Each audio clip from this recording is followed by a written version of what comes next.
Now I believe we are streaming. If I have my microphone on, there we go. Okay, well, it is not Tuesday. It is Saturday, so it's not technically Movie Tuesday, but it is technically Movie Saturday now. And I do apologize for that. I am not the most technologically savvy human being that I know.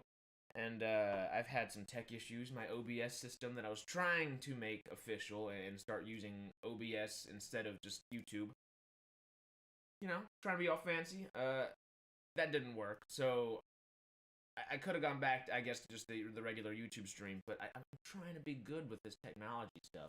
So this is our first stream from OBS. I have a normal, actual Sony camera right here that is a little bit better quality. So we will have 4K streams sooner than later. But that's the one little bit that I still have to work out because I need to figure out how to put the Sony camera on OBS and make that work. I've got a general idea, but I might need a little more YouTube University before I can do that, or get one of my tech friends to come help out, because that's my usual get going there. That didn't make any sense. My usual go-to. You know what I mean? All right. Oh, Shelly, howdy. I see you on my TV in the other room. I put it on in the other room to make sure that I could actually see if people were responding in the chat and such. There is a way for me to look at that. There's a way I can put like the chat into this app and see that, because I can't see the chat myself right now. I can see you chatting over there, but I do not see how to put the chat itself. Dang. Yeah, I'm gonna need a little help on that one. Oops. But for now, we'll talk. I'll talk for probably not an hour. We'll see if we can get this one going a little quicker, just because it's info we gotta get out. And I'm thinking with all the Star Wars Celebration news right now that I think we'll get a sidetrack video for Star Wars out hopefully Monday, and Tuesday, either Monday or Tuesday, we'll come and actually discuss Star Wars here as well, because there is a little bit of a difference in the way I want to do streaming on here. But I'm always coming up with different ideas and trying different ideas, etc., etc. But let's go ahead and jump into it. So the title for today's video is Mario, because Super Mario Bros. Came out. Ballerina sets a summer 2024 release date. And do you have superhero fatigue? Let's delve, y'all. Alright, so Super Mario Bros. Made $31.7 million on its opening day in the US, which is just insane, and $66.4 million internationally on its first day. And I want to say it was like 64 million, 65 million in its second day. I don't have those numbers written in front of me because, I was prepared to days. Whoops. But that's just, those numbers are insane. I expected Super Mario Brothers to do well. I didn't expect it to do that well that quickly because it opened on a Tuesday instead of a Thursday. Which, come on, if this is the case, people start opening movies on Tuesdays again. Especially indie films, because that's kind of that nice sweet spot where, okay, this film didn't cost as much to make. I don't need to spend as much money per se to go see it, because it's still going to be helping them. So let me go pay that $5, $6, $7 ticket instead of a $9, $10, $12, $15 ticket on a Tuesday. Come on. Open movies on Tuesdays again. This wasn't something I expected to talk about, but now that I'm kind of on a tangent, Movie Tuesdays need to be Movie Tuesdays again. Let me have 2 premiere days a week. You know how happy I'd be? I'm already in the theater all the time. Come on, please. Any studio, every studio. But no, Super Mario Bros., just to get back to that real quick, because I'll roll back into Super Mario Bros. Kind of at the end of this. There's some John Wicky kind of stuff and some superhero stuff to discuss as well. But I didn't think the film was like the most amazing film in the world, but I've seen it twice already. I saw it twice within the first literal 13 hours of it being released, which means I spent almost 5 hours of, no, because it's only like an hour and a half, so I only spent like roughly 4 hours of 24 hours watching Mario, man, because Mario's great. I wasn't honestly the largest Mario guy growing up, Oh, I just saw my screen do something funky over there. Oh, I'm trying to read what you're saying. It doesn't help that my TV's in the living room, and I have to. I don't need glasses, but I feel like I do right now. Anyway, uh, no, I wasn't the largest Mario fan growing up or anything like that, but it was one of the first two video games I ever owned. The two video games that I first owned, besides like a little made for TV kind of thing that has like a game or two, the two like video games that I got and played by myself and was like, this is fun. I enjoy video games was Pokemon Pearl and Super Mario Bros. For the DS. And I loved those games. I love both. Nintendo does just wonderful things for the most part. They're not perfect, and you know, their Pokemon stuff kind of fell off for me immediately almost. But not. I played till Soul Silver. Now I'm back playing a little bit every now and then. But Mario is just it holds a special place in all of our hearts. Mario is not only just like a fun generic character, I guess, for the U.S. and Japan to hang out with and to enjoy, but Europeans love it as well. I'm not sure if South Americans do. I expect them to do. Maybe people in Africa and people in Asia love it as well. I don't know. But I went to go see it with my old Italian neighbor on the second showing, which was a 4DX showing. So we were moving around, and it was a lot of fun. She didn't like it that much. She's a little older, and she was like, no, don't put me in a seat like this. I'm here to see a movie, not a roller coaster. I'm here for both. So you know, I had a good time, and she really liked Mario at the end of the day. And it's funny just the fact that Italians really do resonate with Mario almost as much as they resonate with Pinocchio. I don't know if they resonate as much, but when I went to Italy with her, people love Pinocchio. It was right before Guillermo del Toro's Pinocchio came out, and right after the Tom Hanks Disney Plus Pinocchio came out. And it was still exciting to see how much people just clamored over Pinocchio. I didn't think that was going to be that big of a thing, but that and then the Super Mario Bros. Trailer releasing the week that I was there was awesome because people were twice as ecstatic as for Mario than Pinocchio, which was just weird and weird in the best way possible because you know I got to go show everybody my trailer because nobody's used to watching movie trailers in Italy. It was so different in a beautiful way. It was just a culture shock coming from the good old U.S. of A. where 24/7 news cycle. You know, we're always learning new things, checking new things out, and it's got to be just quick. They're a little slower paced over there, and for the better. They're obviously a happier bunch of people, and it's a beautiful country, beautiful people. It's great. Anyway, I'm getting off topic. Seeing Mario with an actual Italian was cool, and it was a lot of fun. And seeing Mario by myself, or no, with a buddy of mine at the midnight showing the night prior was also really cool.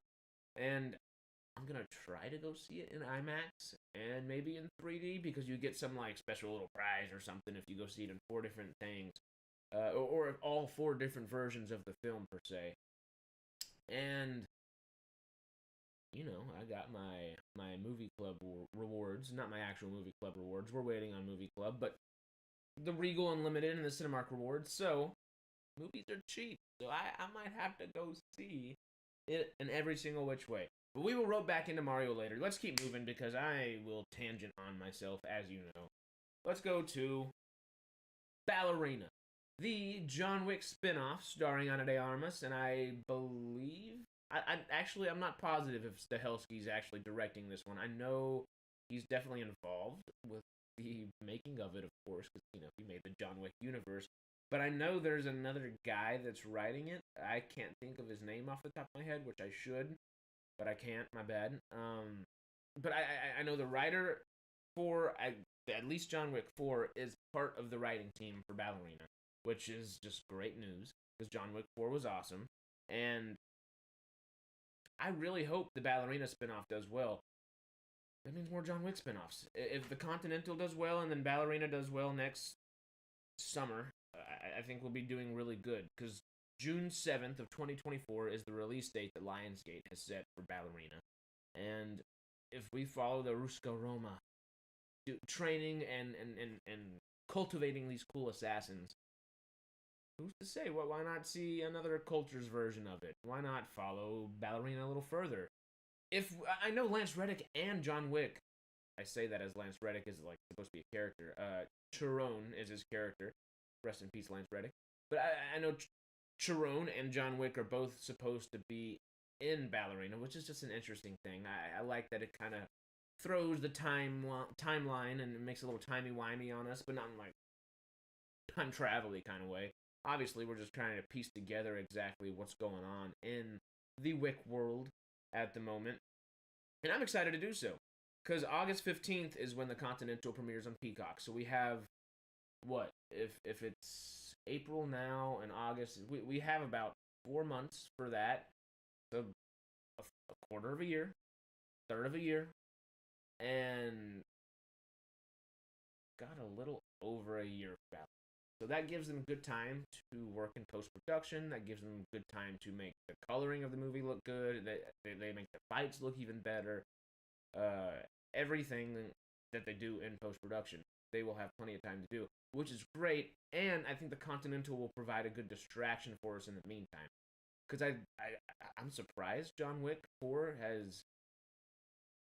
It made the most money out of the bat of any John Wick movie has ever made in that opening weekend. And it took, I believe it was a 64% fall the second weekend, which is just... We keep seeing it, but it's wild for a John Wick movie. Not that wild, considering, I guess, Super Mario Bros. Just came out, but that's not really the same audience. Dungeons and Dragons, though, that might be a little closer to that audience, and people are choosing to go see Dungeons and Dragons, I guess, over John Wick, because it's more of a fun time, and it's not a 3-hour film. John Wick 4 is a 3-hour film. As much fun as those 3 hours are, you can't really expect people to be in their seats excited about it that whole time if they don't want to be there, you know? And Dungeons and Dragons is that kind of like better sweet spot, I'd say. I can't remember the runtime off the top of my head. I believe it's either just shy of 2 hours. I think it's just shy of 2 hours, but it might just be a little over 2 hours. I'm not positive. Don't quote me there. But I believe it is shy of just 2 hours. Or maybe a little over an hour and a half. Somewhere in that little sweet spot. Which is a lot more digestible for your average viewer and your average moviegoer. Especially someone that's probably not gone for the last couple years and they're like, oh, whoa, these movies are back in theaters and people are talking about them and I need to go see them. Yeah, those people aren't going to want to go sit in a 3-hour movie just yet. But hopefully going to go see something like Dungeons and Dragons, hopefully going to see something like Super Mario Bros. And these different movies coming out right now, I hope it encourages people to go back to John and to go sit. Because it's worth it. It doesn't feel like 3 hours. It feels like an hour and a half of just pure adrenaline and just, I mean, emotion. Yeah, I mean, it takes time to slow down, and it's just it's a great film. I had a great time in it, and I'm pumped for Ballerina. Come on, Stahelski and everybody else in charge. Bring us the cool stuff. I'm also really excited for Nobody 2 because I know they announced that a couple months back. I don't know if because Nobody, the Bob Odenkirk film that is very John Wick-like, that was also helmed by Chad Stahelski, or I believe it was helmed by Chad Stahelski, at least written by partially. Story come up with something along those sorts. I would love to see Nobody, but I think it's going to be after Ballerina. I don't know if it's going to rope itself into the John Wick world as well, because we did see Nobody in John Wick 4 was a character. Nobody was a character in John Wick 4, but it's not the Nobody from Nobody. I know that sounds a little confusing. You gotta watch it all to understand it, though. So watch it, get back to me, and then let's talk about it. But let's keep moving. So, the Across the Spider-Verse trailer came out. We're gonna talk a little bit about superheroes for the next couple things here. And I'll try to keep my thoughts brief, but you know I very well may likely end up on a tangent. Anyway, Across the Spider-Verse trailer came out. Into the Spider-Verse very well may be my second favorite comic book movie ever. It may very well be my third favorite comic book movie ever. One of those two. I absolutely adore the film. I didn't really know exactly what to expect going into it. I knew of Miles Morales. I didn't know that much about Miles Morales.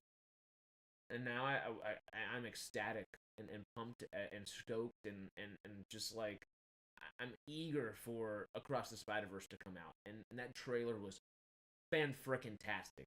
I mean, of course, just to get it out of the way, all the different Spider-Man, that was fun to see.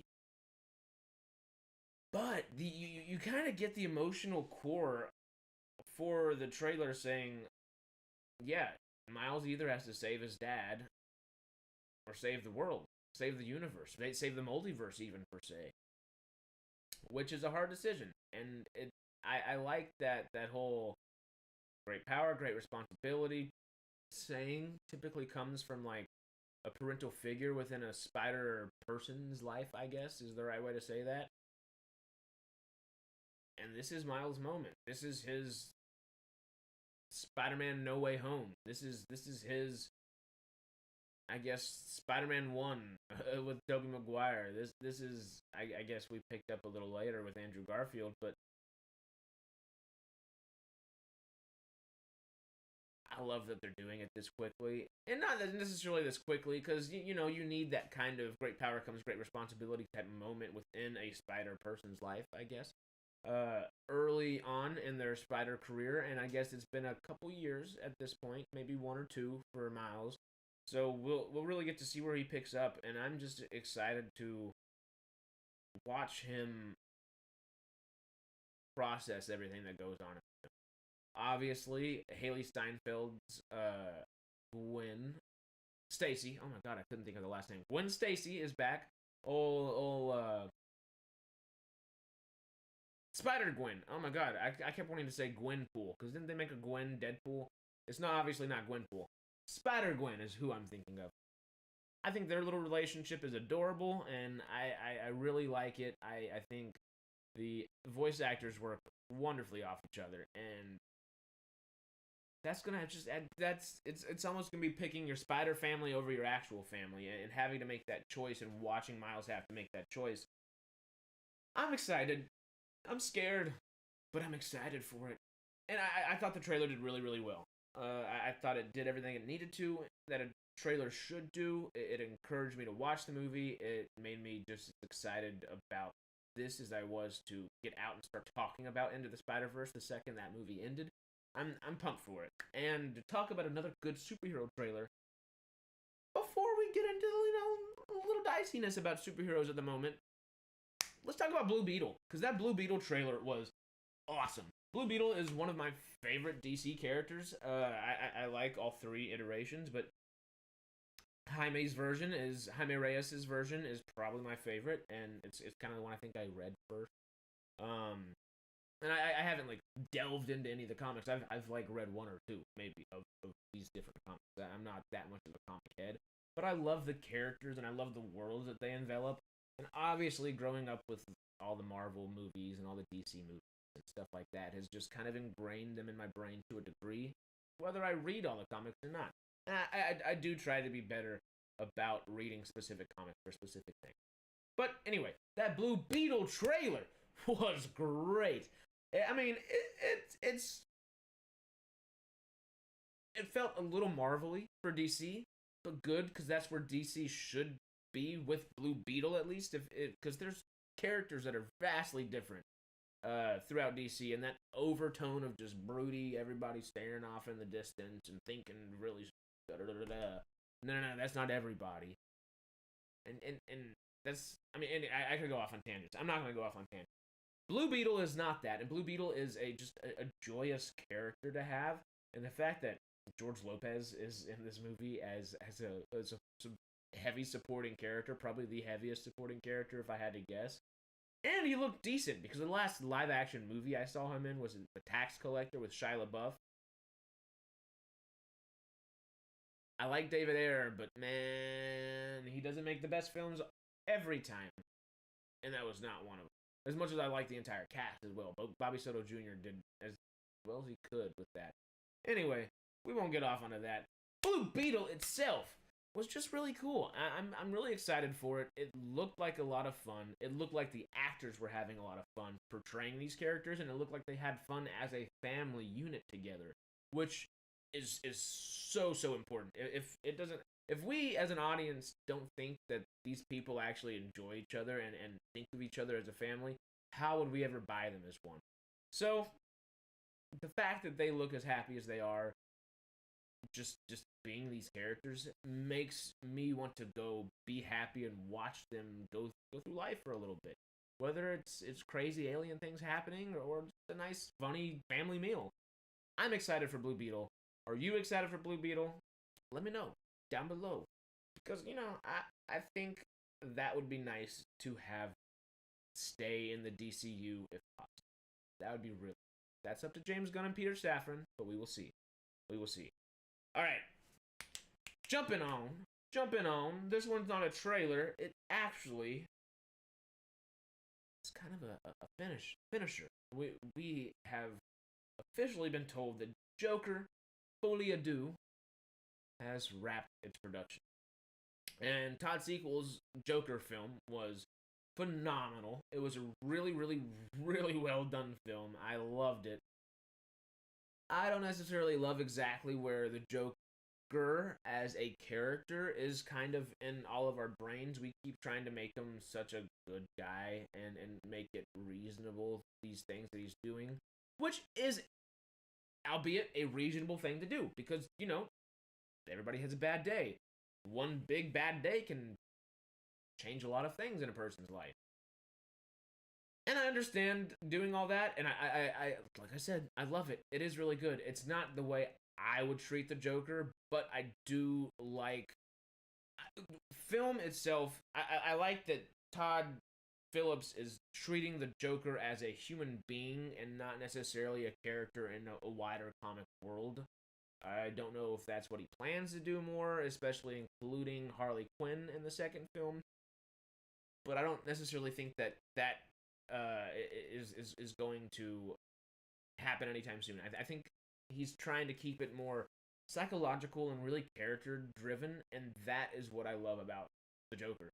I thought it was just a really interesting and definitely eclectic look into the mind of a man whose mind is kind of failing him. Not really, but the world around him is failing him, so his mind kind of follows suit. And it's not even that the world around him is 100% failing him. It's partially on him as well. There's things that hold you back. You have certain laughing diseases and things like that, and things you can't actually get past. People are going to look at you funny. It was just a really interesting character-driven story, and those are obviously the best type of stories and the things that keep us going back into theaters. It's the reason it got $1 billion, and I think I saw it twice, maybe 3 times in theaters. So I don't know if Joker Folie à Deux will also get $1 billion, but there's a great chance with Joaquin frickin' Phoenix. He's doing his A24 stuff right now, so he's gonna kind of have a little momentum going. And I don't think this is going to be a film that's going to take forever in post-production. We very well may see it this time next year.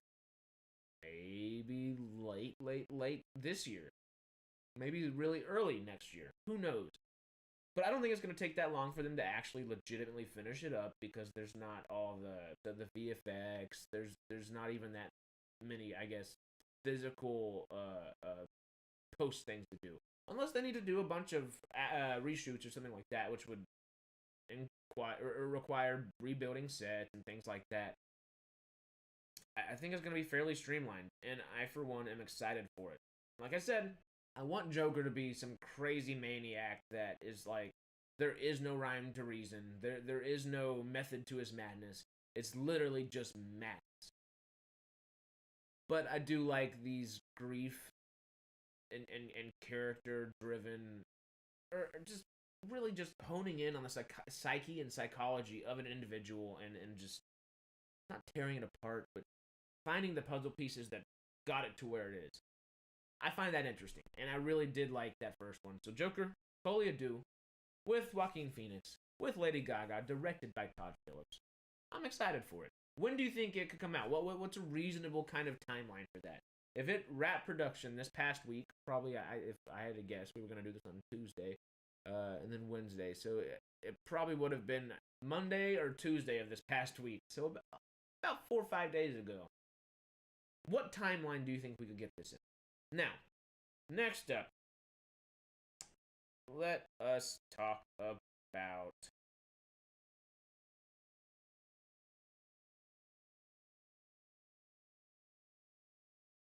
Gunn of the James variety. James Gunn. Sorry, I was trying to decide exactly what the next bullet point I wanted to do was.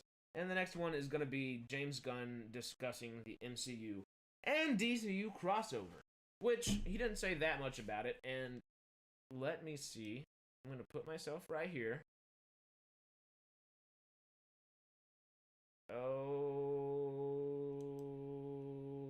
hold up. Yep, browser.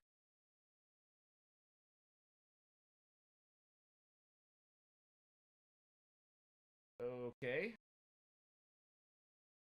Sorry, I am learning OBS on the fly. I thought I already had this set up for this. Oh no, is my face gone? Oh, my face is gone. Hold up. Hold up. What did I do? There we go. How do I change? You know what?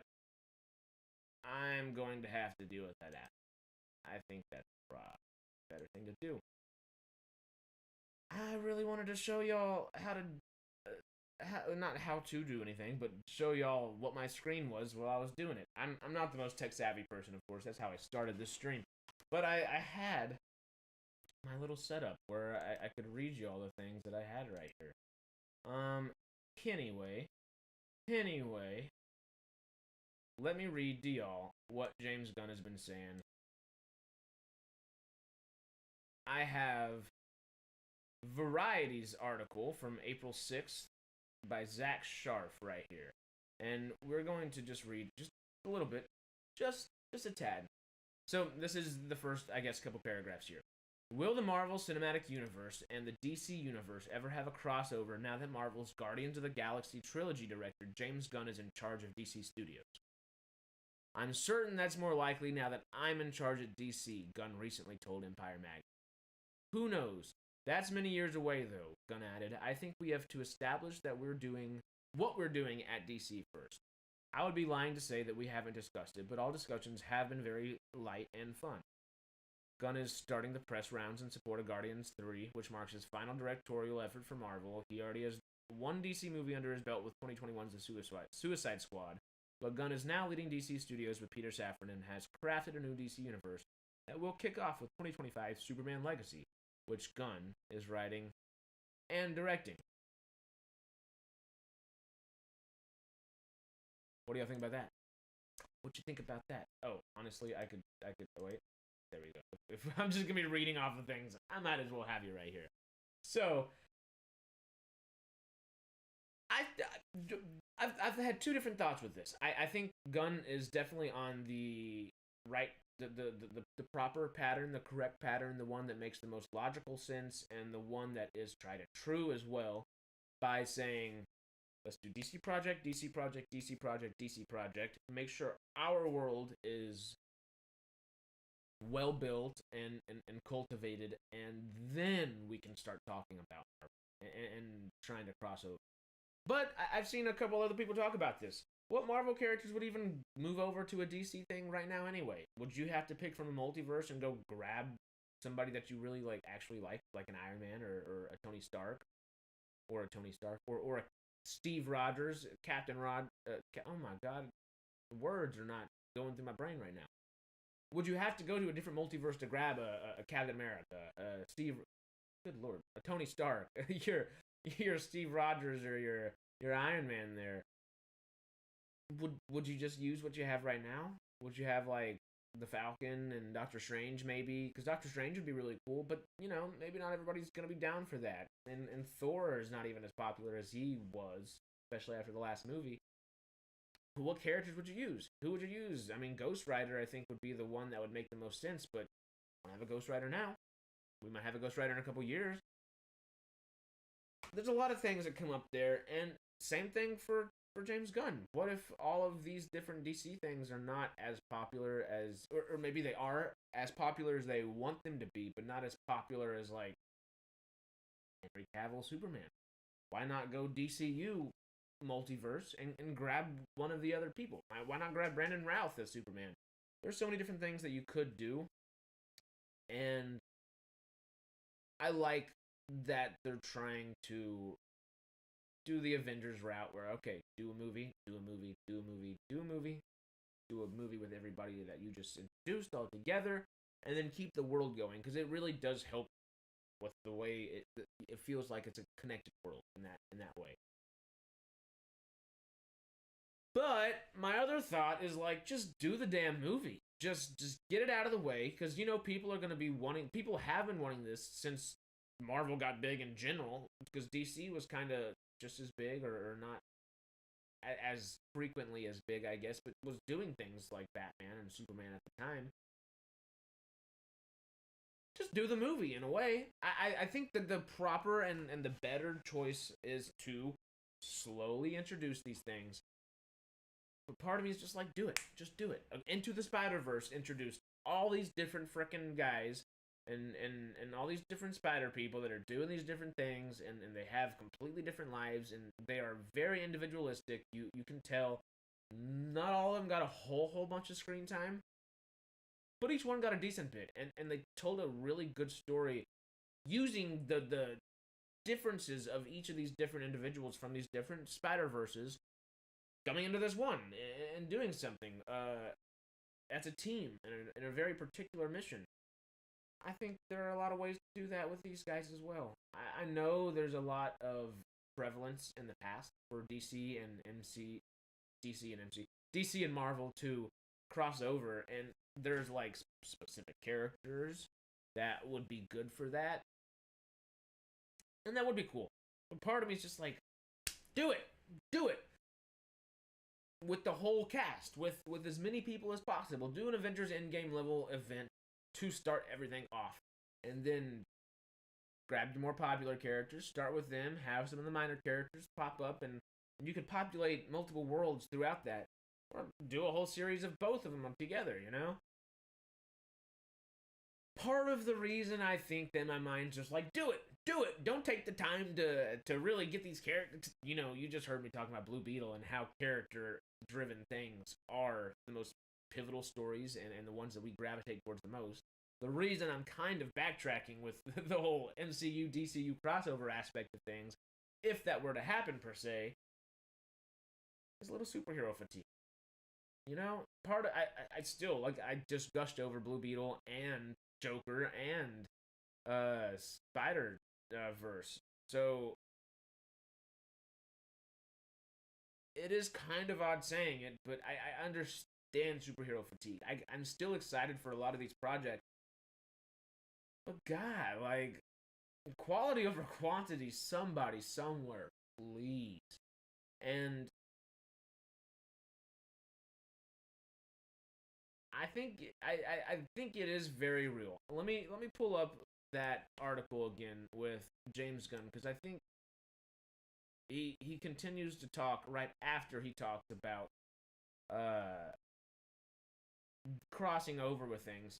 He says, this is it. This is where I'm looking for. This is that same Variety article. I think there is such a thing as superhero fatigue, Gunn told Rolling Stone. I think it doesn't have anything to do with superheroes. It has to do with the kind of stories that get to be told. And if you lose your eye on the ball, which is character, we love Superman, we love Batman, we love Iron Man, because they're incredible characters, because they're these incredible characters that we have in our hearts. And if it becomes just a bunch of nonsense on screen, it gets really boring. I get fatigued by most spectacle films, by the grind of not having an emotionally grounded story guns added. It doesn't have anything to do with whether they're superhero movies or not. If you don't have a story at the base of it, just watching things bash each other, no matter how clever those bashing moments are, no matter how clever the designs and the VFX are, it just gets fatiguing, and I think that's very, very real. Damn right! Now, I agree with that 100%. I think that's really the issue, because I'm a big sci-fi fantasy guy in general. I'm your old sci-fi fantasy nerd at heart. I love those genres to death, and many films in there, and a lot of films within those genres don't always stick to landing. They're not perfect. They're not even great a lot of the time. Some of them aren't even all that good, but they're fun. And sci-fi can introduce big concepts, and if they don't handle the concepts well, it does kind of get into that big just mix and match of big boom here, big boom there. Oh wow, something going on. And fantasy goes into very specific tropes very quickly sometimes, and isn't comfortable subverting them or even trying to. And yeah, superheroes do the same thing, and third act CGI fuckfest. Sorry, excuse my French there, but that's the only terminology I have for it. CGI third act fuckfest is what happens with all of these frickin' movies, and I'm tired of it. I'm tired of it. Cool, have the cool CGI stuff happen in your third act, but I'm not. I feel like I'm watching cartoons with real people sometimes, and that's literally coming from someone who says their third favorite or second or third favorite superhero film ever, maybe fourth. If I had to think about Watchmen, I do love Watchmen. But anyway, like it's Into the Spider-Verse. I love animated things. Clone Wars and Rebels is my favorite Star Wars thing ever. I'm an animated kind of guy. I like animation. But if I'm watching real people and every single third act doesn't feel real anymore, it mentally takes my brain out of it. And I know if me, who is so willing to say, all right, okay, I know that wasn't perfect, but I'm gonna still enjoy it. I'm gonna still watch it because I'm a happy-go-lucky kind of guy. I'm gonna enjoy what I'm watching for the most part because that's just where my brain works. Is like make the best of it. If I'm not able to make the best of it anymore because I'm just like great CGI third act fuckfest, I'm done. I would be rated R by now. I'll stop saying it. But it just it loses its pertinence. It loses its importance for us. And yeah, I I have some fatigue. Not a whole lot, but I think what Gunn said is really smart, and it really addresses the core issue of quote unquote superhero fatigue. Now, the only irony I have with that, and let me preface this again by saying Guardians of the Galaxy is one of my favorite superhero films ever. It's one of my favorite Marvel films of the MCU in its whole at the moment. And I love Guardians 2 as well. I'm excited, cautiously excited for Guardians 3, but I find it ironic that James Gunn even is the person to say all this because it's kind of okay. The third act is always this CGI thing. All these characters, instead, usually we say quality over quantity. A lot of the times they do comedy over quality with all these superhero projects because people just want that quippy little one-liner in there, and all of the different characters within one movie feel pretty much like the exact same person, just having different emotions because it's just a quippy line, a quippy line, a quippy line. Oh, oh, oh, oh. I mean, we all saw Thor: Love and Thunder, and Ant-Man didn't do much better than it. And honestly, Wakanda didn't need all the quips that they had. That would have been better to have even more of an emotionally grounded film as well. But I digress. I find it ironic because I think James Gunn is the problem in a way. And I don't mean that now. I think that his style, at least in the way that he's treated comic book films, because if you look back at his earlier things, Super and all these different things, they're all very individualistic. Every single one is wildly different, and none of them feel the same. Guardians does not do this because each one of those characters within Guardians feels very personable and like an individual themselves. But Guardians was the first movie, even within the MCU. The MCU was using quips and stuff, but they weren't doing it to the degree and the level they were when Guardians came out. Think about the other movie that came out that year for Marvel. The Winter Soldier. How many quips did you hear in The Winter Soldier? How many quips did you hear in Civil War after that? A few. Not a whole bunch more. Age of Ultron the next year in 2015 wasn't a whole bunch of quips, but why is Ultron trying to be funny every now and then? Because he's part of the MCU. And I don't think that was part of the MCU until James Gunn was there. I agree 100% with what James Gunn is saying about superhero fatigue, but I think his style, and because he changed the game when he made Guardians of the Galaxy. He really did. Same way Jon Favreau changed the game with Iron Man. People were like, "Oh my god, Iron Man, he's not that important. Tony Stark, cool, but like, he's not an A character, you know? He's not that like the comic book character that you're like, comic books, Iron Man. No, you think Batman, Superman, Captain America. You think Thor before you think Iron Man most of the time. Nowadays, Iron Man is first and foremost in the forefront of our brains, and a lot of that is Jon Favreau making a great film. Guardians of the Galaxy were not a household name. They are now, and that's because James Gunn made a really great film. But with how good that was made, I guess people just thought we need to match that level of quippiness. And since that project alone, just look at the MCU timeline. It's gotten more and more just kind of watered down, and this is why I'm a little worried with Guardians 3, is because everything I just said, it just feels watered down, gun-like in this moment, and I really didn't like Guardians of the Galaxy Christmas special. I didn't like Peacemaker, and I didn't like James Gunn's Suicide Squad. I liked aspects of all three. I really liked aspects of all three. But like I said, Guardians has very personable, individual characters. Suicide Squad, their costumes were very individualistic, but they were all the same people. Like, literally, I mean, Idris Elba could have played Harley Quinn. John Cena could have played Harley Quinn. Margot Robbie could have played King Shark. Like all of them had, yes, they're, like, Suicide Squad had great character moments, and then would just crap on him with a bunch of quips. Like the whole Ratcatcher stuff, that should have been a lot more, I guess, a pivotal aspect of the story. And there's the irony again, is that I think the Ratcatcher stuff was probably the more emotional aspect, like the strongest emotional stuff in Suicide Squad. And, you know, it got a scene. And that scene, of course, was Taika Waititi, which I think he got too much inspiration from James Gunn going back to the MCU. Like, obviously, Lord of the Rings. I don't know where I got that from. Obviously, Thor of the Rings. Obviously, Thor 4 was kind of just all over the place, and I think a lot of that was Gunn. Peacemaker, I cannot stand. Every single one of those characters are the same person with just a slightly different attitude towards what's going on at the time.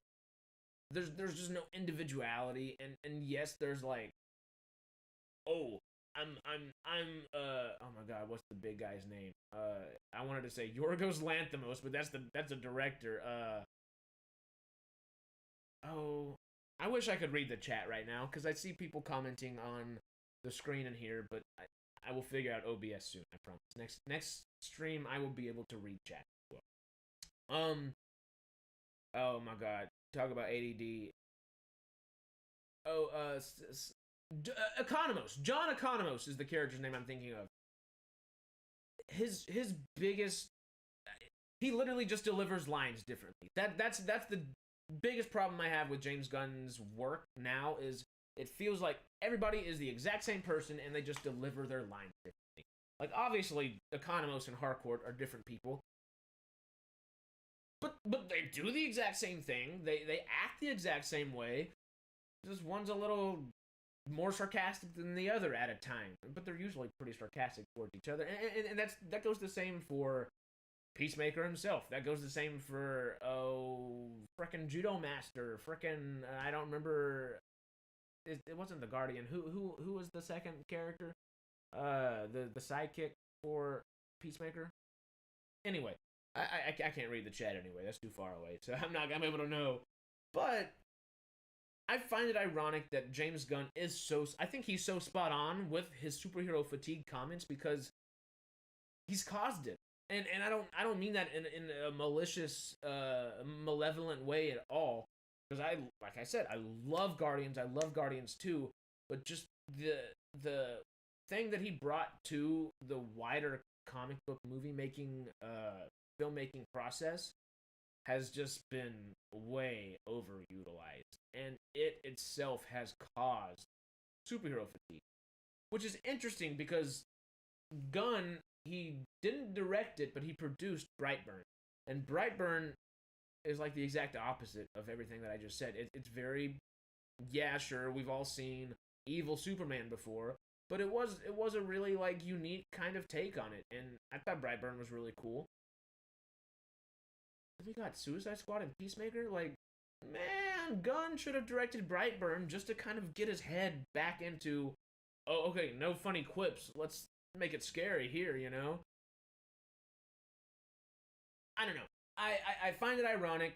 That's all I'll say about that. But I do 100% agree with what James Gunn has said about superhero fatigue. I just don't know if he's done much self reflection on why superhero fatigue is actually happening. And like I said, I'll say it this very last time is I don't mean that in a malevolent way. I don't mean that in any mean kind of way at all. I just think he really needs to get back into making wildly different films. Not things that can kind of all be roped together. Wildly different. Each thing needs to have its own stamp, its own identity, and James Gunn was the type of guy that like you could count on him to do that. I don't know if you can do that anymore, which intrigues me choosing him to run the DCU alongside Peter Safran.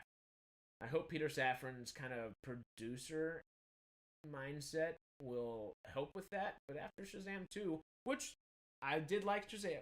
Oh, excuse me. I did like Shazam 2. Just wasn't anything special. And it relied on quips more than quality. It was comedy over quality. We'll see. Cautiously optimistic for the DCU. But we will see. We will see. Alright, so that brings me into, we got two more things to talk about. I want to talk about moving these dates around that DC has done. DC and Warner Brothers has moved a lot of things around. But before that, just real quick, just because I gotta say it. We have a Woodger affiliate link in the description, so if you like to listen to music, you like to watch movies, you like to play video games, and you want to do any and all three of those things to the utmost of their capabilities and the human capability we have at the moment, jam out with some haptic feedback. It's like going to go see a 40X movie where you're jamming along with the movie, you're jamming along with your music, you're playing a video game, or watching a movie, you get shot. You're getting shot with the characters. You're getting you're driving a car in Grand Theft Auto. You're gonna feel the crash every little bit. The haptic feedback is just really cool, and if you'd like to support the channel, Woodger affiliate links are in the bottom of the description down there, and right above that, I believe we have MCubed's Patreon. So if you'd like to be a Patreon and support the channel, we would really, really appreciate it. As we slowly bud into much less of a baby channel, and we grow. You know, that's the plan. That's what we like to do. But enough of all that jazz. You know, support us if you like. If not, just hit the like and subscribe button. That also support, and comment down below. We like it, we love it, and we appreciate every little bit. But let's get into these date switches, because Warner Brothers, as we were just talking about, is kind of all over the place right now. And they are... Let me just read this. Okay, this is Screen Daily. This was on the 5th of April. And here we go. Warner Bros. Has shuffled its release schedule, switching Aquaman and the Lost Kingdom to December 20th and The Color Purple to December 25th this year.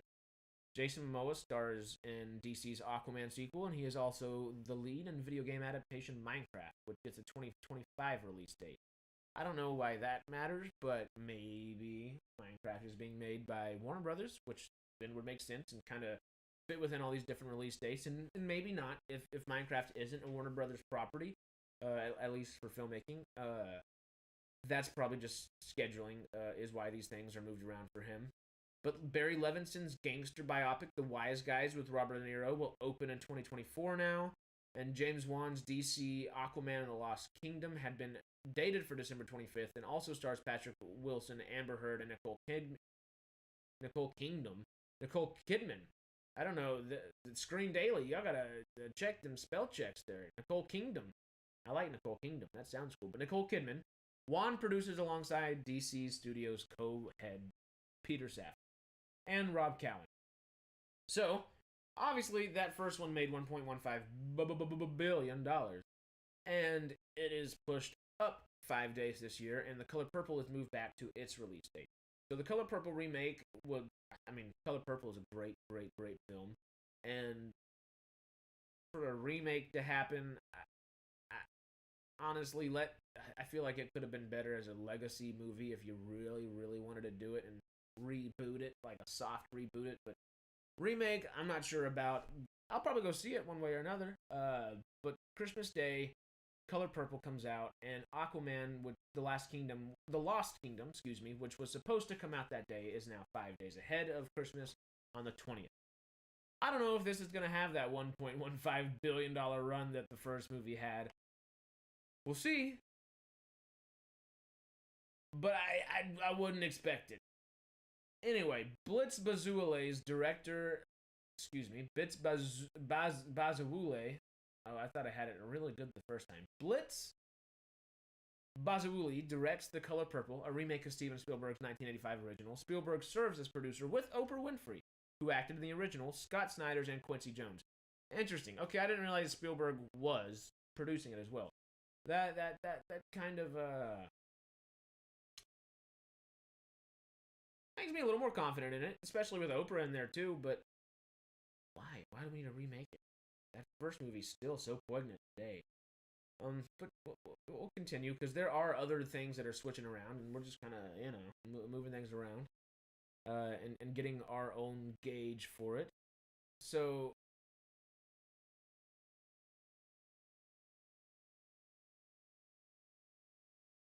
This doesn't actually have a movie title, I don't see, but Fantasia Taylor, Taraji Henson, Danielle Brooks, Coleman Domingo, Corey Hawkins, Halle Bailey, and her, oh, that's a great cast, are among the cast on the musical adaptation of Alice Walker's novel about an African-American woman's struggles living in the Deep South in the early 1900s. The film was originally set to open on December 20th. They haven't given us an update on that one, but damn, that's a great cast. That is a phenomenal cast. So, that'll be an interesting movie. It sounds like it'll be powerful with that group of people to act in it as well. They don't. I don't know the title. I don't know why they wouldn't give us the title, especially if it's an Alice Walker novel. But we'll see. That's no longer set to open on December 20th. It doesn't give us an updated release date, so it might just be pushed back. There could be reshoots. There could be production itself because it's far away. That's still 8-9 months away, so it's still, there's time to see what happens there. But anyway, The Wise Guys will open on February 2nd, 2024, starring alongside De Niro, and the crime drama are Deborah Messing and Catherine Narducci. Irwin Winkler producing. Okay, so that makes sense. Open in 24, so it opens February 2nd, 2024. Early February is kind of a hard time to open a movie, but if anybody's going to do it well, it's going to be Robert frickin' De Niro and Barry Levinson. So I think that's not the worst thing in the world. I think that's probably a good little spot for, award season. I bet you they released it in 2023 for like 1 or 2 weeks in like New York and LA probably, maybe Atlanta, and other places like that. Just to see if they can get into that like Oscar talk, the get a nomination or two. But I don't know. That's interesting. So this kind of continues with the Minecraft stuff. Minecraft will open on April 4th, 2025. Jared Hess is directing the action adventure, which Roy Lee's the best. Follows me on Twitter. I like that guy. Jill Sobel Messick, Mary Parent, Lydia Winters, and Vu Boy are producing. Vu Boy, I think I'm saying that right. B-U-I is her last name, or his last name? Not positive. But if Roy Lee's producing it, I've got faith in it. I'm not a Minecraft person. I'll tell you that right outright. I don't Minecraft. I didn't like Fortnite when it came out either. I played it for a little bit. It was when I was in college, my first year. And, I stopped playing it in college my first year, too. I like the way Fortnite is doing all the cool like Unreal 5 stuff now, but that's a whole different story because that's a whole different game. It's essentially Ready Player One.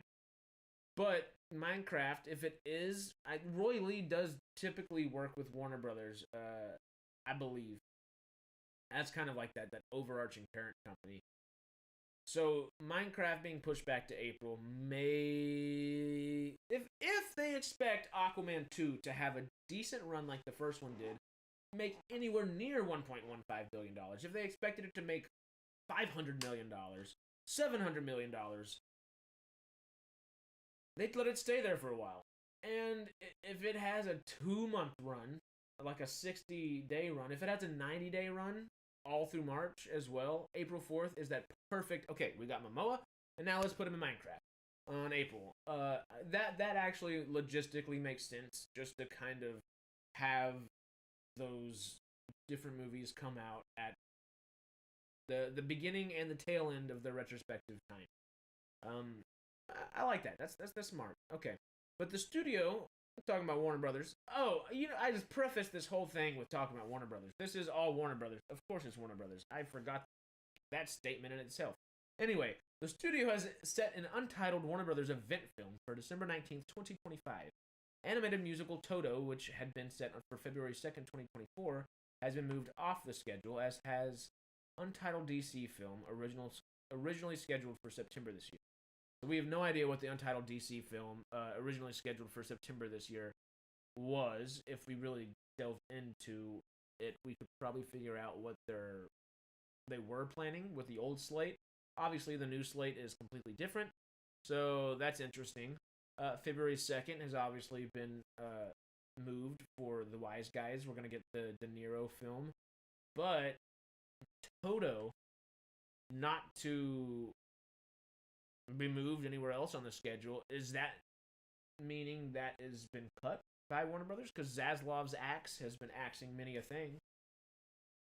But you'd think they would like a little animated musical. That's kind of a perfect thing to bring kids into it. Your musical lovers. That's a very niche kind of thing, but it's like a niche in like the largest of the niches kind of way. Yeah. So that article's done. I'm intrigued by all the different things that they will be doing. And let's go ahead and wrap this stream up. I've got 10 more mini topics to talk about, because we got Super Mario Bros. The movie this past week. And I, for one, really enjoyed it. Kind of like I said earlier. The plot, of course, is nothing to just go home to talk about. But the music, the animation style, it was beautiful. It sounded just great. I didn't necessarily need all the 80s music. Although I love me some classic rock.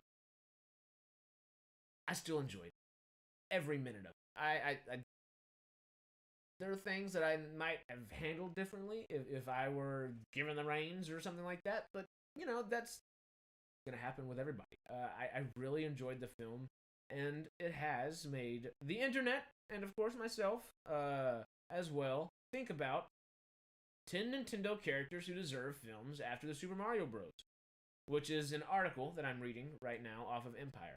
And I really like this article. I read it a couple days ago. It was posted on the 6th. I thought it said the 4th for a minute. I was like, no way, the Mario wasn't out yet. But on the 6th, it's just they did the date like the Europeans do. It threw me off for half a second. But anyway, let me read the first little bit of this. For decades, Nintendo has shied away from adapting its beloved video games to film. An absolutely appropriate response after witnessing 1993's live-action Super Mario Bros. It's taken the lauded game maker 30 years to get over that particular trauma, but with Illumination's The Super Mario Bros. Movie now in cinemas and aiming to break the curse, it's time to see which other Nintendo properties could warrant an outing on the big screen, and what form they might take. God, my ads are... My ads are tailored to me. I almost started reading the ad that had popped up because it said, to put it bluntly, don't drive high. Yes, I smoke ganjis. Thank you, Google, for knowing me so well. Kind of creepy. But anyway, Legend of Zelda is the first thing that they're talking about. And here, the author of this article says, this is a gimme. and one that's rumored to already be in development. Zelda is by far Nintendo's most storied franchise, and one rich in material to mine for the silver screen. Almost any one of the series' games could serve as a basis for a movie, with heroic Link's quest to overthrow the evil Ganon and rescue Princess Zelda off. I won't read the rest of it. I love the idea of a Zelda movie. I love the idea of a Nintendo Zelda movie. The thing that I think would be the hardest, which is something I've heard other people talk about, is Link doesn't talk. Link is going to be the main person in this film that we're following, and Link doesn't talk, which is interesting. I don't know if they might kind of take an almost Mandalorian-like approach to that, where it's not that he doesn't talk, but he's very much more like stoic and like pertinent with what he actually says.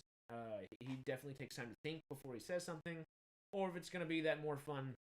Obviously, it's not woohoo Mario kind of thing, but if it's more of a running around true adventure. But I think Link would be a little more stoic. I mean, I haven't played all that many Zelda games. I'll be honest. I think I've owned two. But I do enjoy watching them, and I've always had friends that love them and talk about them all the time. And when they talk, I like to listen because I like to listen about good story and characters. I think a Mandalorian-like approach where Link might not talk super often would be interesting. I don't know if Nintendo's looking for a live-action Link. Hey, give me some hair growth stuff. I'll let me grow it out half a foot more, and I'll shave my face. Come on, let's do something. I don't know. I might be a little too old for what they're thinking, but who knows? They're probably looking for 20s kind of people. I think Zelda movies would be awesome. I think that one would legit be. So the next up in this article says, look, if Lucasfilm isn't going to make that long-promised Rogue Squadron movie, let Star Fox Squadron have a shot. Given the anthropomorphic cast, led by daring R-Wing pilot Fox McCloud, this would most likely have to be an animated entry. But all the ingredients are there for an edge-of-your-seat space adventure. An evil scientist, Andros, seeks to take over an entire planetary system, with the only hope to stop him being a scrappy group of fighter pilots. Imagine the Death Star run crossed with Top Gun, only in a universe where Goose could be a literal goose. Who doesn't want that? I almost said I don't want that. I do want that. I almost responded to the article in the way they wanted me to respond to, or not in the way they wanted me to respond to it. Because I do want that. That would be awesome. A Star Fox movie animated would be really cool. Live action Zelda, now that I'm thinking about it, you don't have to do live action Zelda, because if you really wanted to do an animated Zelda movie, hey, I could do a voiceover too. Let me know. I'll take the little Texan out of my accent, and I'll go mid-American with it, and we can just talk in like a slightly elevated thing, but my voice won't have any kind of southern accent. And maybe a little bit, but, it'll be more here. That's my, like, Midwestern right there. It's a little more higher pitched, because I can't go low without getting a little point. But I like the idea of a Star Fox film. I think that would be almost more beneficial than doing, like, a live-action Zelda film. Because if they do an animated Zelda film and an animated Star Fox film, we're working our way towards Super Smash Bros. Universe. And I'm down for it, because the last Super Smash Bros. Had a good storyline that could be followed like that. And that would actually be really interesting. Now, I don't know if I want live action Zelda more or animated Zelda, because that both could be really good. But an animated Star Fox would be awesome, nonetheless. So I'm going to go ahead and move to the next one, and this one's talking about Metroid. And it says, part of the problem in adapting Metroid is that Nintendo's sci-fi action platform is already strongly influenced by Alien. Right down to bounty hunter Samus Aran's nemesis being named Ridley, after Ridley Scott. So translating it back to film would require tactfully avoiding overt comparisons. The best option would perhaps be to lean into Samus' origin, hinted in the games but barely explored. Orphaned by a space pirate attacked on a mining colony, young Samus is raised by the ancient bird-like Chozo, who prophesizes her to be the protector of the galaxy. That leaves plenty of room for character growth while setting the stage for bigger adventures to follow. The toughest challenge for any Metroid film, though, same as the games, explaining how Samus transforms into her spherical morph ball mode without being crushed to goo. Animation. That's how you explain it. Animation. Okay, a live-action Metroid movie would be awesome. But one way to kind of avoid the comparisons with Alien that are imminent one way or another are to just do an animated project. Do an animated Metroid film. My favorite Smash Bros. Not my favorite Smash Bros. Character, but one that I like to play a lot with if I am playing is Ridley. So come on, give us the cool dragons. But I think with the amount of just VFX work that this would require, it would be cool to have in live action. But set up that Super Smash Bros. Universe and animate that. I think a Metroid movie animated would be really cool. And if you followed the origins of Metroid, that would be really interesting because that might even set up more Metroid games in the future. Kind of prequel-esque games, which would be a lot of fun. So I'm in on that one, and we're about halfway through this article. I will kind of rush on through for you. Not rush on through, but we'll go about at a good pace. So this one, I've never played Fire Emblem myself, but this is what this author of the article has to say. High fantasy epic swordplay dragons. Check, check, check. Fire Emblem is perfect for the big screen, and while later games such as Fire Emblem Awakening or Three Houses have clout among gaming fandom, we'd opt for a loose adaptation of 1990's original Fire Emblem, Shadow Dragon and the Blade of Light, for a movie. Shadow Dragon and the Blade of Light sounds like a damn cool movie. Anyway, while the game was comparatively basic, its plot involved a kingdom betrayed, an exiled prince, and a mix of politically charged battles and quests for powerful magic artifacts. All perfect for emotional performances and cinematic flair. Plus, the exiled prince in question is Marth, arguably the franchise's most recognizable face thanks to appearances in the Super Smash Bros. Series and cameos in later Fire Emblem. Think Game of Thrones meet Lord of the Rings, and you're scratching the surface of Fire Emblem's potential. Yeah, they had me at the high fantasy stuff. Fire Emblem sounds like it could be really cool. I've never played those games, but that article alone, just that paragraph within this article alone, makes me want to play the games. I never used Marth in Super Mario Bros., so I've never been inspired enough to go try the actual games out.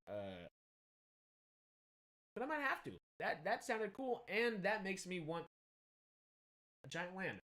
That almost as good as Zelda can and could and hopefully would be. Why not practice your animated Fantasy Kingdom with Fire Emblem prior to making a Zelda film? I think that might, because people are going to be much more judgy with Zelda. So why not do Fire Emblem first and kind of have that Super Smash Bros. Set up, of course, like they're obviously doing, because they included some Super Smash Bros. Stuff within Super Mario Bros. So, I think Fire Emblem first before Zelda would be really cool. If they do any of these, of course. I bet you they're going to do all of them. It's going to take a little time, but I bet you they're going to do all of them. Anyway, we're going to keep on moving on. I've never played this one either, but the easy option with F-Zero would be to do a straight futuristic race movie, a sci-fi take on Le Mans 66, with a dash of the Wachowski's psychedelic speed racer mixed in for good measure. That could be fun. That would definitely have to be a part of any adaptation, but the series' iconic protagonist, Captain Falcon, is an intergalactic bounty hunter off the track, an aspect that would allow a film to put more at stake than the fate of some car manufacturer. Falcon, drawn I'm getting ahead of myself, excuse me. Falcon drawn to the championship with an eye on tracking down a dangerous target on the run. With its zero-G races and jet-like vehicles, F-Zero would also be a high-action, high-octane thrill ride and spectacularly well-suited for a 4DX experience. Yes! Give me more 4DX, and that actually sounds really cool. Brain candy of the purest order, but a damn good time. Plus, if Nintendo ever signed off on a movie of F-Zero, it might finally get around to making another game in the series, too. It's been 20 years. 20 years since Captain Falcon? No way. That's insane. That is legitimately insane. Why not? Why not? That sounds like it could be a slightly... They could still make it child-oriented. That sounds like it would legit fit... That's like the Super Mario Bros. Movie, but redesigned. Having a bounty hunter go do a bunch of stuff instead of, going to look for your friends, it'd be more like bounty hunter looking for someone, and then racing roads in the middle. Why not? A little racing in there is always great. Because I love all the Rainbow Road and the Mario Kart aspect of Super Mario Bros. And I that would be fun to see in something like that as well. Give us Captain Falcon. Give us F-Zero. That would be cool. I never played F-Zero because I'm 24. That came out when I was 4. If that was 20 years ago, was the last game, and I don't think F-Zero was the last game. So a little before my time, and I usually go back and play games like that. That's not one that I jump towards, because although both of the original video games that I got were Nintendo games, I actually stayed Nintendo for a while, but when I got to Xbox, when I got to like middle school age, you age out of things sometimes, but you always age back into over time, which is nice. But the next game per se that this article is saying would be a good film would be Dragon Quest. So loosely inspired by Dragon Quest, the Earthbound games abandoned the trappings of fantasy role-playing games for a real-world setting and saw a bunch of paranormal preteens saving the planet from a cosmic being of unspeakable horror. Sound familiar?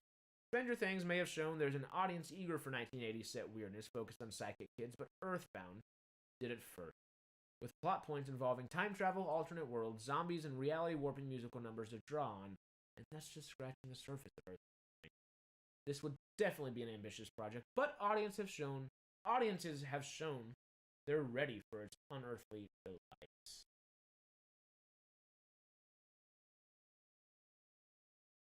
I've never played Dragon Quest or Earthbound.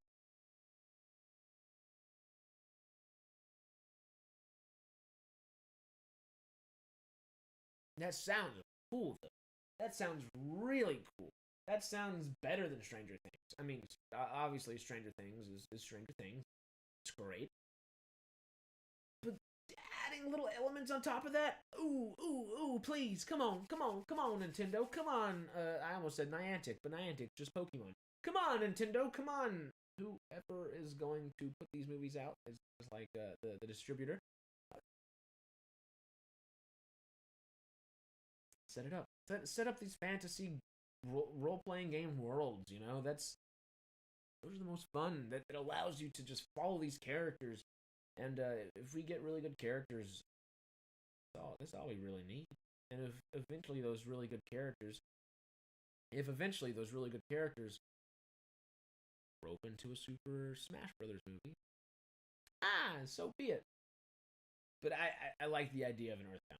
I think that could be really cool, and I know a lot of people would be very happy.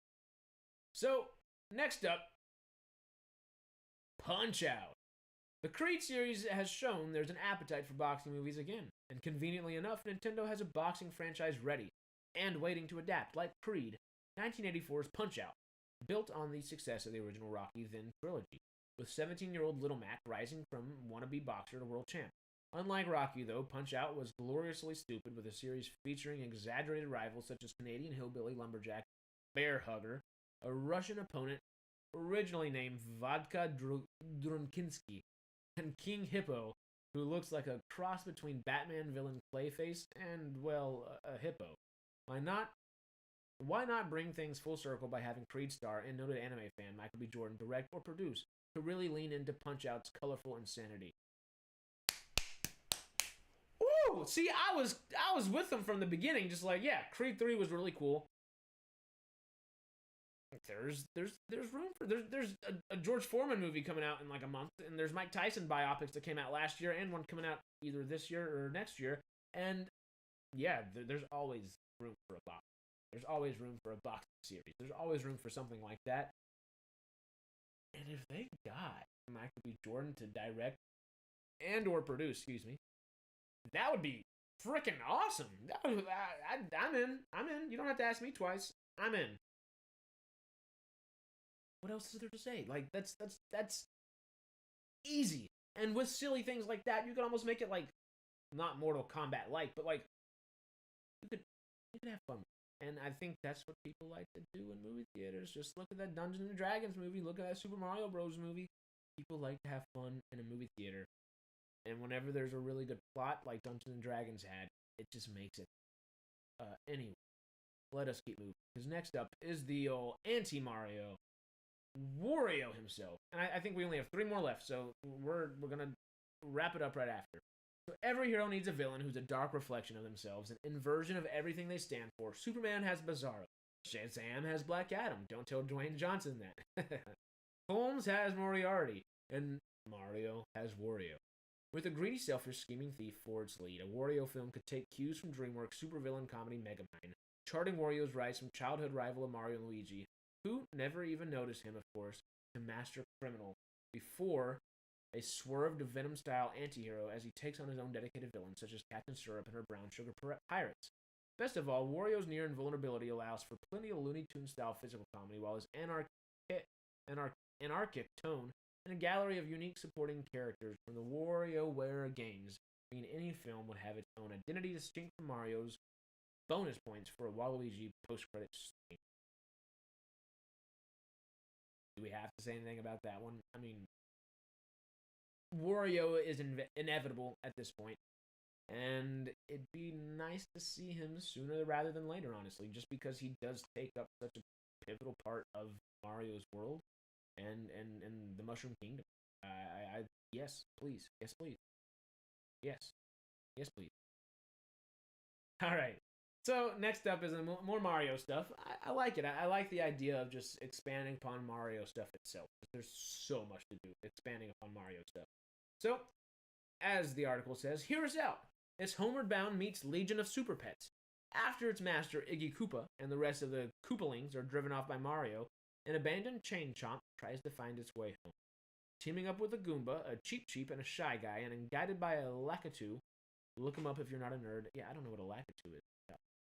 Chain Chomp and pals must use their unique abilities to survive the perils of the Mushroom Kingdom, learning that they can be more than just cannon fodder for the Koopalings along the way. At some point, a Toad will tell Chain Chomp he's a very good boy, and you will cry. 5 stars. Hold up, I gotta look at what a Lakitu is real quick. Oh, really? Okay, Lakitu are the flying cloud people that with the little fishing pole.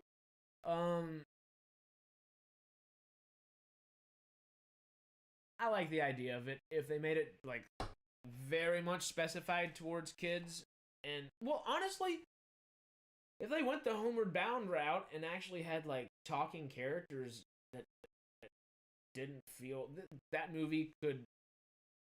That's the one I'm least interested in off the bat. Just listening to, I guess, like the pitch, the idea of this article.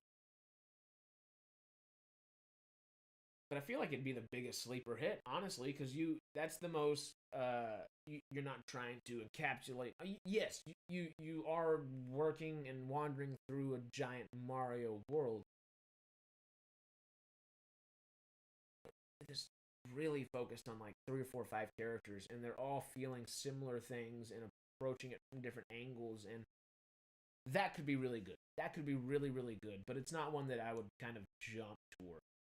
Now, the last one of all the games of Nintendo's that Empire has included in this article is Ice Climbers.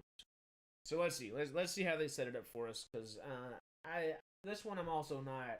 I wouldn't jump at, But cold, trapped, isolated. After a young couple, Popo and Nana, are caught in an avalanche, Ice Climbers would follow their quest for survival.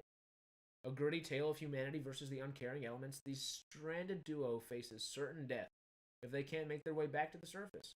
Armed only with mallets, hunted by hungry Arctic predators, probably hangry too, and with their sanity waning. Is that a Yeti? Popo and Nana have only one way out. Climb. Come on, it's Ice Climbers. There's no story to the game, so just let 127 hours Danny Boyle go wild on this. It's a mountaineering masterpiece waiting to be made.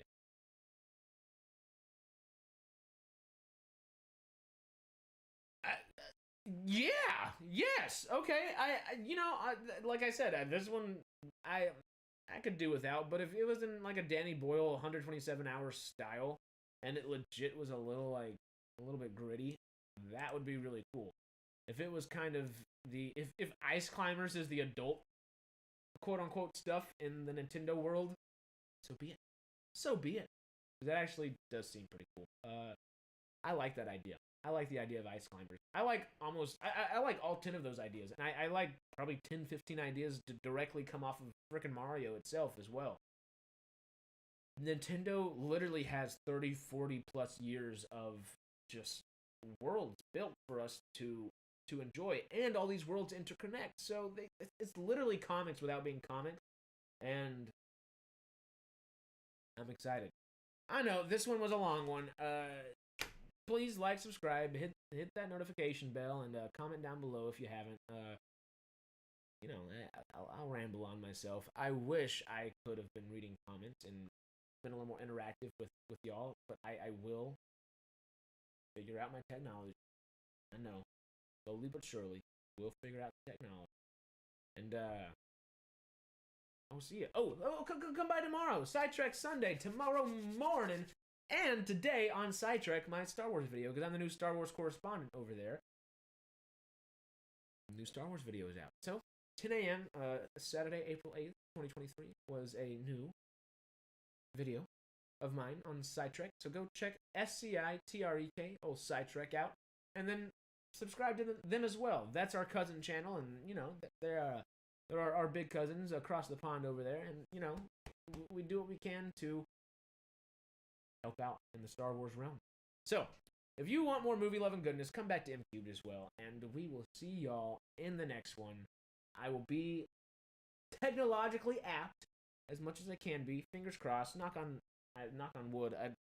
I've got a wood desk, thankfully. Knock on glass. There you go. Knock on wood, you're good. Knock on glass, save your ass. Those are the two best things ever. If you don't have wood, find glass. Get that voodoo going, But anyway, I'm out. If you want more movie love and goodness, come back to MCubed for more. We will be here. We will see you